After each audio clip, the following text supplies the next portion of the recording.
श्री हरि श्री गणेशाय नमः। श्री वेदव्यासाय नमः। श्री महाभारतम् आदि पर्व अनुक्रमणिका पर्व प्रथमो अध्याय। ग्रंथ का उपक्रम ग्रंथ में कहे हुए अधिकांश विषयों की संक्षिप्त सूची तथा इसके पाठ की महिमा।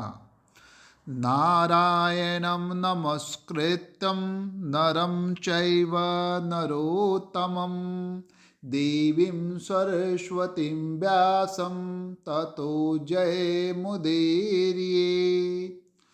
बद्रिकाश्रम निवासी प्रसिद्ध ऋषि श्री नारायण तथा श्री नर अंतर्यामी नारायण स्वरूप भगवान श्री कृष्ण, उनके नित्य सखा नर स्वरूप नरश्रेष्ठ अर्जुन, उनकी लीला प्रकट करने वाली भगवती सरस्वती और उसके वक्ता महर्षि वेद व्यास को नमस्कार कर आसुरी संपत्तियों का नाश करके अंतःकरण पर दैवी संपत्तियों को विजय प्राप्त कराने वाले जय महाभारत एवं अन्य इतिहास पुराण आदि का पाठ करना चाहिए। ओम नमो भगवते वासुदेवाय।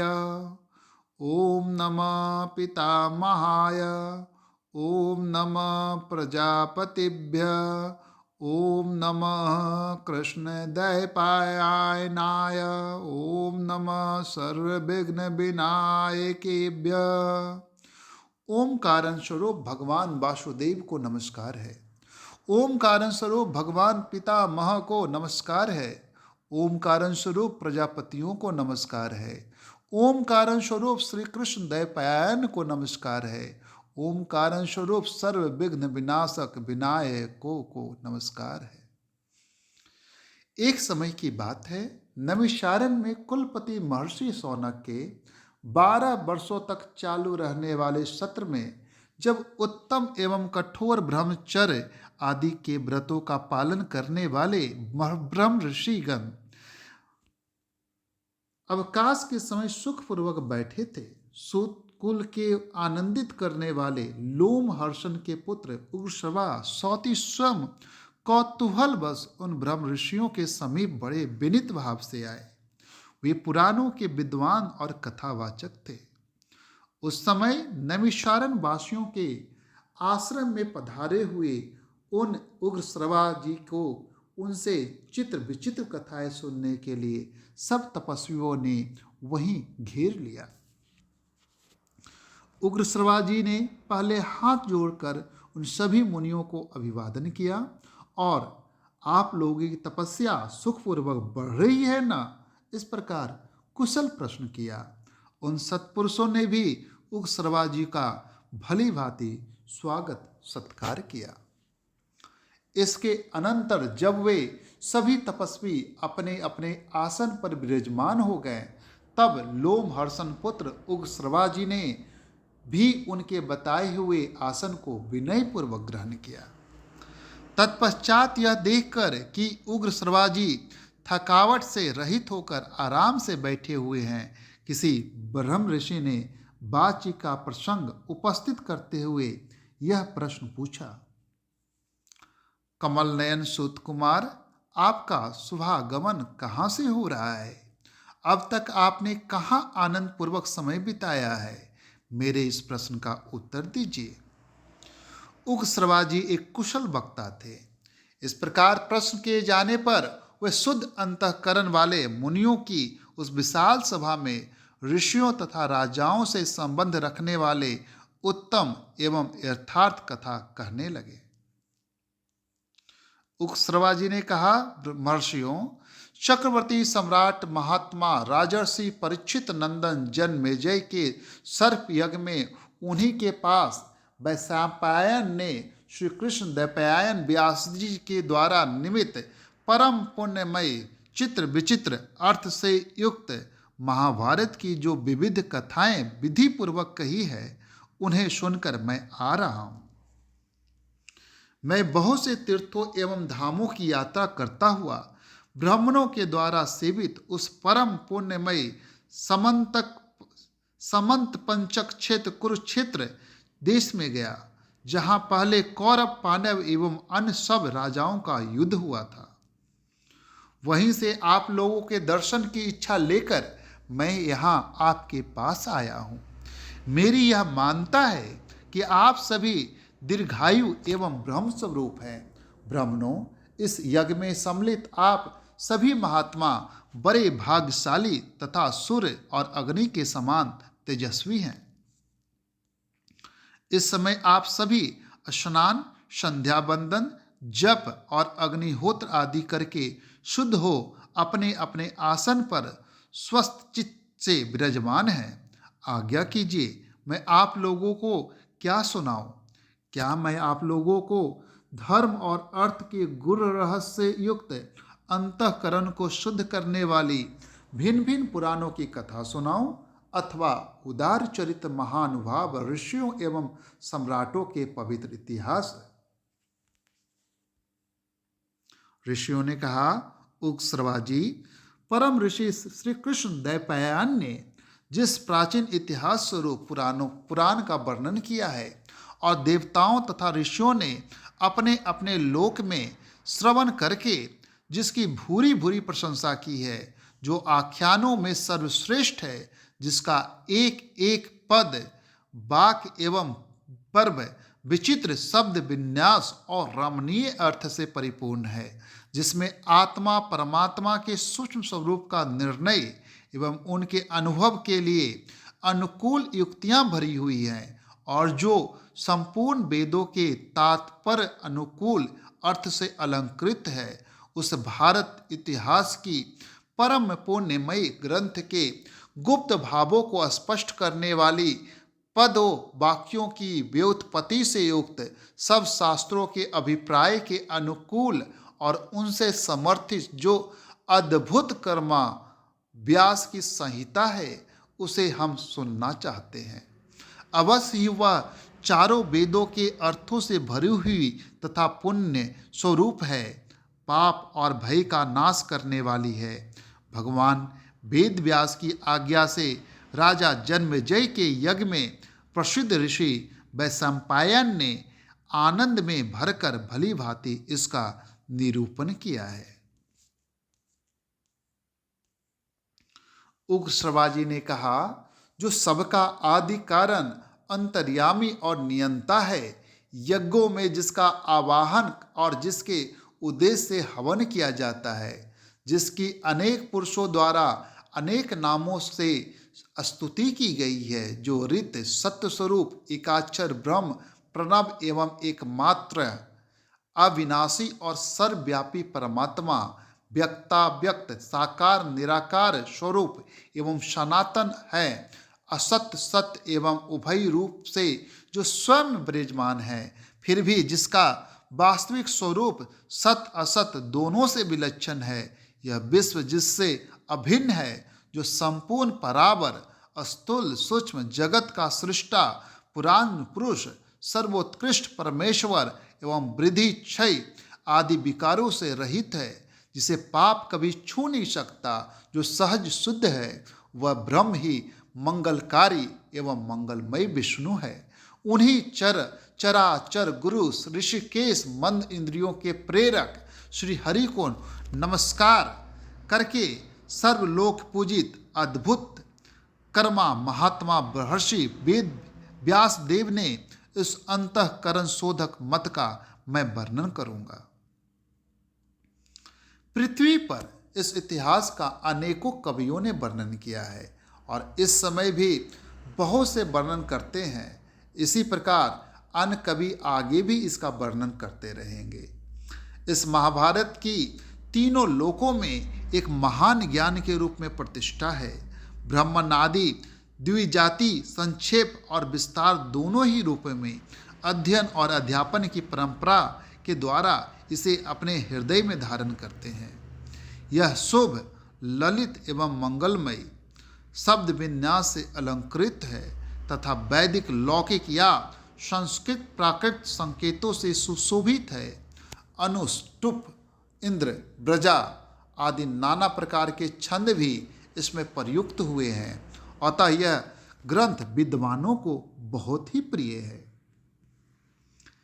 हिमालय के पवित्र तलहटी में पर्वतीय गुफा के भीतर धर्मात्मा व्यास जी स्नान आदि से शरीर शुद्धि करके पवित्र हो कुश का आसन बिछाकर बैठे थे।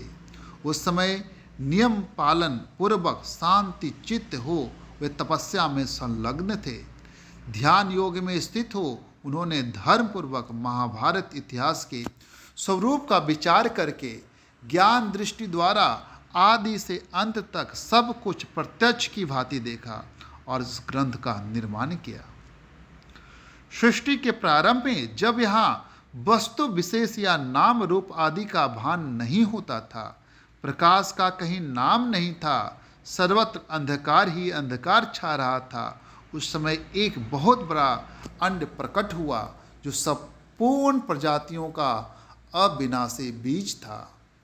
ब्रह्मकल्प के आदि में उसी महान एवं दिव्य अंड को 4 प्रकार के प्राणी समुदाय का कारण कहा जाता है, जिसमें सत्य स्वरूप ज्योतिर्मय सनातन ब्रह्म अंतर्यामी रूप से प्रविष्ट हुआ है, ऐसा श्रुति वर्णन करती है। एक ब्रह्म अद्भुत अचिंत्य सर्वत्र समान रूप से व्याप्त अव्यक्त सूक्ष्म कारण स्वरूप एवं अनिर्वचनीय है, और जो कुछ सत्य असत्य रूप में उपलब्ध होता है सब वही है। उस अंड से ही प्रथम देहधारी प्रजापालक प्रभु देवगुरु पितामह ब्रह्मा तथा रुद्र मनु प्रजापति परमेष्टि प्रचिताओं के पुत्र दक्ष तथा दक्ष के 7 पुत्र क्रोध तम दम विकृत अंगिरा कंदर्व तथा और अस प्रकट हुए। तत्पश्चात 21 प्रजापति मरीचि आदि 7 ऋषि और 14 मनु पैदा हुए, जिन्हें मत्स्य कुर्म आदि अवतारों के रूप में सभी ऋषि मुनि जानते हैं। वे अप्रेमयात्मा विष्णु रूप पुरुष और उनकी विभूति रूप विश्वदेव आदित्य वसु एवं अश्विनी कुमार आदि भी क्रमशः प्रकट हुए हैं। तदंतर यक्ष साध्य पिचास गुह्यक और पीतर एवं तत्वज्ञानी सदा 4 परायण साधु शिरोमणि ब्रह्म ऋषि गण प्रकट हुए। इसी प्रकार बहुत से राजर्षियों का प्रादुर्भाव हुआ है, जो सब के सब शौर्यादि सद्गुणों से संपन्न थे। क्रमशः उसी ब्रह्मांड से जल, द्युलोक, पृथ्वी, वायु, अंतरिक्ष और दिशाएं भी प्रकट हुई है। संवत्सर, ऋतु, मास, पक्ष, दिन तथा रात्रि का प्रकट भी क्रमशः उसी से हुआ है। इसके सिवा और भी जो कुछ लोक में देखा या सुना जाता है वह सब उसी अंड से उत्पन्न हुआ है। यह जो कुछ भी स्थावर जंगम जगत दृष्टिगोचर होता है वह सब प्रलय काल आने पर अपने कारण में विलीन हो जाता है। जैसे ऋतु के आने पर उसके फल पुष्प आदि नाना प्रकार के चिन्ह प्रकट होते हैं और ऋतु बीत जाने पर वे सब समाप्त हो जाते हैं, उसी प्रकार कल्प के आरंभ होने पर पूर्ववत वे पदार्थ दृष्टिगोचर होने लगते हैं और कल्प के अंत में उनका लय हो जाता है। इस प्रकार यह अनादि और अनंत काल चक्र लोक में प्रवाह रूप से नित्य घूमता रहता है। इसी में प्राणियों की उत्पत्ति और संहार हुआ करते हैं। इसका कभी उद्भव और विनाश नहीं होता। देवताओं की सृष्टि संक्षेप में 33,000, 3300 और 33 लक्षित होती हैं। पूर्व काल में दिवह पुत्र बृहत भानु चक्षु आत्मा विभा वसु सविता ऋचिक अर्क भानु आशा वह तथा रवि ये सब शब्द विवस्वान के बोधक माने जा गए हैं। इन सब से में जो अंतिम रवि है वे मही पृथ्वी में गर्भ स्थापन करने वाले एवं पूज्य माने गए हैं। इनके तनय देवभ्राट हैं और देवभ्राट के तनय शुभभ्राट माने गए हैं। शुभभ्राट के 3 पुत्र हुए, वे सब के सब संतानवान और बहुश्रुत अनेक शास्त्रों के ज्ञाता हैं। उनके नाम इस प्रकार हैं: 10 ज्योति, सत्य ज्योति तथा सहस्त्र ज्योति। महात्मा 10 ज्योति के 10,000 पुत्र हुए, उससे भी 10 गुने अर्थात 1,00,000 पुत्र यहाँ सत्य ज्योति के हुए। फिर उनसे भी 10 गुने अर्थात 10,00,000 पुत्र सहस्त्र ज्योति के हुए। उन्हीं से यह कुरुवंश, यदुवंश, भरतवंश, ययाति और इक्ष्वाकु के वंश तथा अन्य राजर्षियों के सब वंश चले। प्राणियों की सृष्टि परंपरा और बहुत से वंश भी इन्हीं से प्रकट हो विस्तार को प्राप्त हुए हैं। भगवान वेदव्यास ने अपनी ज्ञान दृष्टि से संपूर्ण प्राणियों के निवास स्थान, धर्म, अर्थ और काम के भेद से त्रिविध रहस्य, कर्मोपासना, ज्ञान रूप वेद विज्ञान सहित योग, धर्म, अर्थ एवं काम, इन धर्म, काम और अर्थ रूप 3 पुरुषों के प्रतिपादन करने वाली विविध शास्त्र लोक व्यवहार की सिद्धि के लिए आयुर्वेद, धनुर्वेद, स्थापत्य वेद, गांधर्व वेद आदि लौकिक शास्त्र सब उन्हीं 10 ज्योति आदि से हुए हैं। इस तत्व को और उनके स्वरूप को भली भांति अनुभव किया। उन्होंने ही इस महाभारत ग्रंथ में व्याख्या के साथ उन सब इतिहास तथा विविध प्रकार की श्रुतियों के रहस्य आदि का पूर्ण रूप से निरूपण किया है और इन पूर्णता को ही इस ग्रंथ का लक्षण बताया गया है। महर्षियों ने इस महान ज्ञान का संक्षेप और विस्तार दोनों ही प्रकार से वर्णन किया है, क्योंकि संसार में विद्वान पुरुष संक्षेप और विस्तार दोनों ही रीतियों को पसंद करते हैं। कोई कोई इस ग्रंथ का आरंभ नारायण नमस्कृतम से मानते हैं और कोई आस्तिक पर्व से। दूसरे विद्वान ब्राह्मण उपरिचर वसु की कथा से इसका विधि पूर्वक पाठ प्रारंभ करते हैं। विद्वान पुरुष इन भारत संहिता के ज्ञान को विविध प्रकार से प्रकाशित करते हैं। कोई ग्रंथ की व्याख्या करके समझाने में कुशल होता है, तो दूसरे विद्वान अपनी तीक्ष्ण मेधा शक्ति के द्वारा इन ग्रंथों को धारण करते हैं। सत्यवती नंदन भगवान व्यास ने अपनी तपस्या एवं ब्रह्मचर्य की शक्ति से सनातन वेद का विस्तार करके इस लोक पावन पवित्र इतिहास का निर्माण किया है। प्रशस्त व्रतधारी, निग्रहानुग्रह समर्थ पराशर नंदन ब्रह्म ऋषि श्री कृष्ण द्वैपायन इस इतिहास शिरोमणि महाभारत की रचना करके यह विचार करने लगे कि अब शिष्यों को इस ग्रंथ का अध्ययन कैसे कराऊं, जनता में इसका प्रचार कैसे हो। द्वैपायन ऋषि का यह विचार जानकर लोक गुरु भगवान ब्रह्मा उन महात्मा की प्रसन्नता तथा लोक कल्याण की कामना से स्वयं ही व्यास जी के आश्रम पर पधारे। व्यास जी ब्रह्मा जी को देखकर आश्चर्यचकित रह गए। उन्होंने हाथ जोड़कर प्रणाम किया और खड़े रहे। फिर सावधान होकर सब ऋषि मुनियों के साथ उन्होंने ब्रह्मा जी के लिए आसन की व्यवस्था की।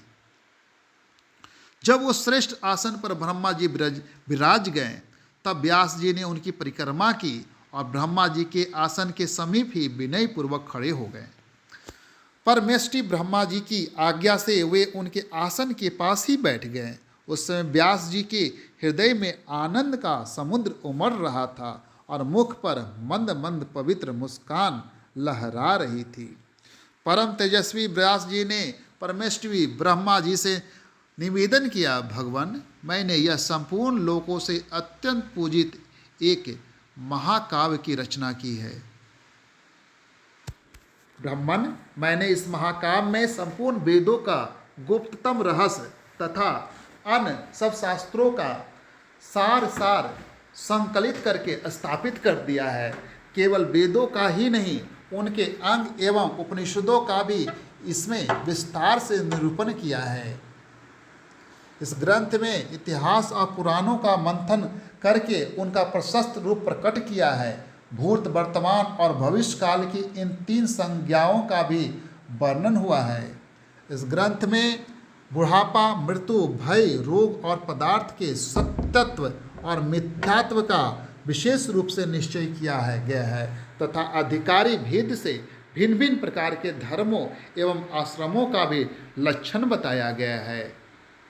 ब्राह्मण, क्षत्रिय, वैश्य और शूद्र, इन चारों वर्णों के कर्तव्यों का विधान पुराणों का संपूर्ण मूल तत्व भी प्रकट हुआ है। तपस्या एवं ब्रह्मचर्य के स्वरूप, अनुष्ठान एवं फलों का विवरण, पृथ्वी, चंद्रमा, सूर्य, ग्रह, नक्षत्र, तारा, सतयुग, त्रेता, द्वापर, कलयुग, इन सब के परिमाण और प्रमाण ऋग्वेद, यजुर्वेद, सामवेद और इनके आध्यात्मिक अभिप्राय और अध्यात्म शास्त्र का इस ग्रंथ में विस्तार से वर्णन किया गया है। न्याय, शिक्षा, चिकित्सा, दान तथा पाशुपत अंतर्यामी की महिमा का भी इसमें विशद निरूपण है। साथ ही यह भी बतलाया गया है कि देवता, मनुष्य आदि भिन्न भिन्न योनियों में जन्म का कारण क्या है। लोक पावन तीर्थों, देशों, नदियों, पर्वतों, वनों और समुद्रों का भी इसमें वर्णन किया गया है। दिव्य नगर एवं दुर्गों के निर्माण का कौशल एवं तथा युद्ध की निपुणता का भी वर्णन है। भिन्न भिन्न भाषाओं और जातियों का की जो विशेषताएं हैं, लोक व्यवहार की सिद्धि के लिए जो कुछ आवश्यक है तथा और भी जितने लोकोपयोगी पदार्थ हो सकते हैं, उन सब का इसमें प्रतिपादन किया गया है। परंतु मुझे इस बात की चिंता है कि पृथ्वी में इस ग्रंथ को लिख सके ऐसा कोई नहीं है। ब्रह्मा जी ने कहा, व्यास जी, संसार में विशिष्ट तपस्या और विशिष्ट कुल के कारण जितने भी श्रेष्ठ ऋषि मुनि हैं, उनमें मैं तुम्हें सर्वश्रेष्ठ समझता हूँ, क्योंकि तुम जगत, जीव और ईश्वर तत्व का जो ज्ञान है उसके का ज्ञाता हो। मैं जानता हूँ कि आजीवन तुम्हारी ब्रह्मवादिनी वाणी सत्य भाषण करती रही है और तुमने अपनी रचना को काव्य कहा है, इसलिए अब यह काव्य के नाम से ही प्रसिद्ध होगी। संसार के बड़े से बड़े कवि भी इस काव्य से बढ़कर कोई रचना नहीं कर सकेगा। ठीक वैसे ही जैसे ब्रह्मचर्य, वानप्रस्थ और संन्यास तीनों आश्रम अपनी विशेषताओं द्वारा गृहस्थ आश्रम से आगे नहीं बढ़ सकते, मुनिवर, अपने काव्य को लिखवाने के लिए तुम गणेश जी का स्मरण करो। उग्रश्रवा जी कहते हैं, महात्माओं, ब्रह्मा जी व्यास जी से इस प्रकार संभाषण करके अपने धाम ब्रह्मलोक में चले गए।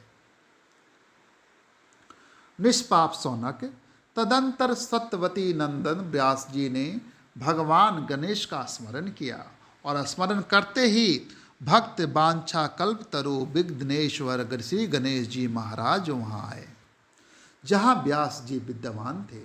व्यास जी ने गणेश जी का बड़े आदर और प्रेम से स्वागत सत्कार किया और वे जब बैठ गए तब उनसे कहा, गणनायक, आप मेरे द्वारा निमित्त इस महाभारत ग्रंथ के लेखक बन जाइए। मैं बोल कर लिखाता जाऊंगा, मैंने मन ही मन इसकी रचना कर ली है। यह सुनकर विघ्नराज श्री गणेश जी ने कहा, व्यास जी, यदि लिखते समय क्षण भर के लिए भी मेरी लेखनी न रुके तो मैं इस ग्रंथ का लेखक बन सकता हूँ।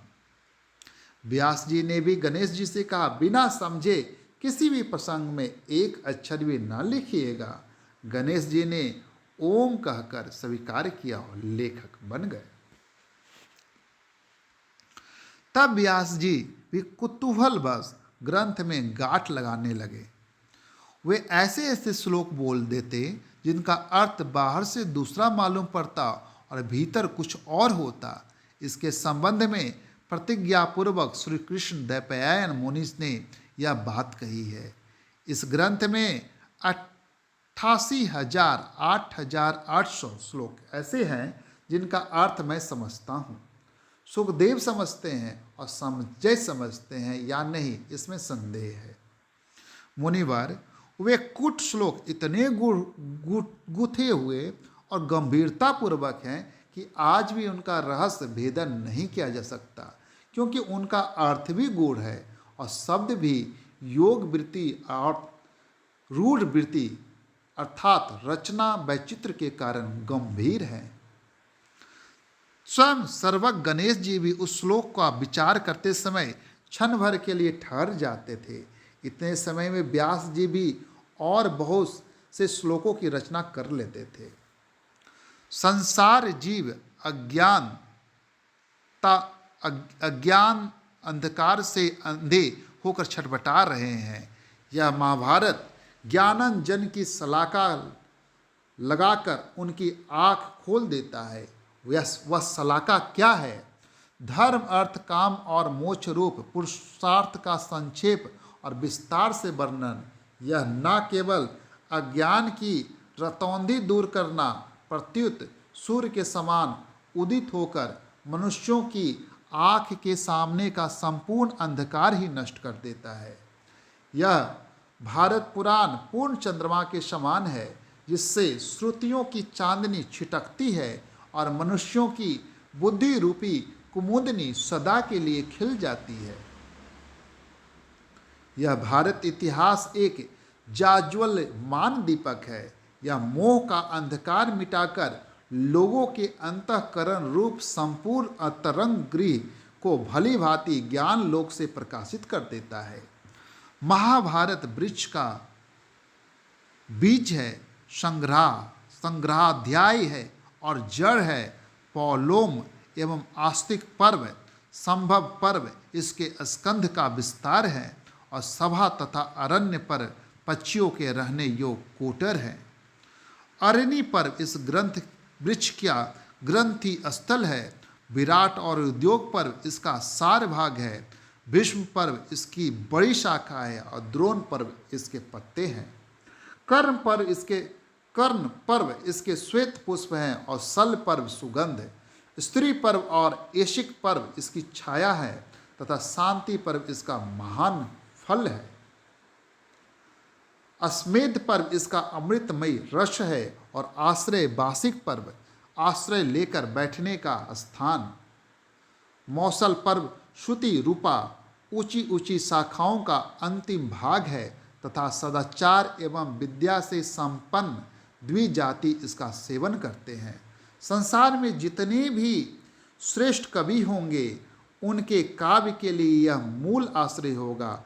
जैसे मेघ संपूर्ण प्राणियों के लिए जीवनदाता है, वैसे ही यह अक्षय भारत वृक्ष है। हरे कृष्णा कृष्ण कृष्ण हरे हरे, हरे राम राम राम हरे हरे।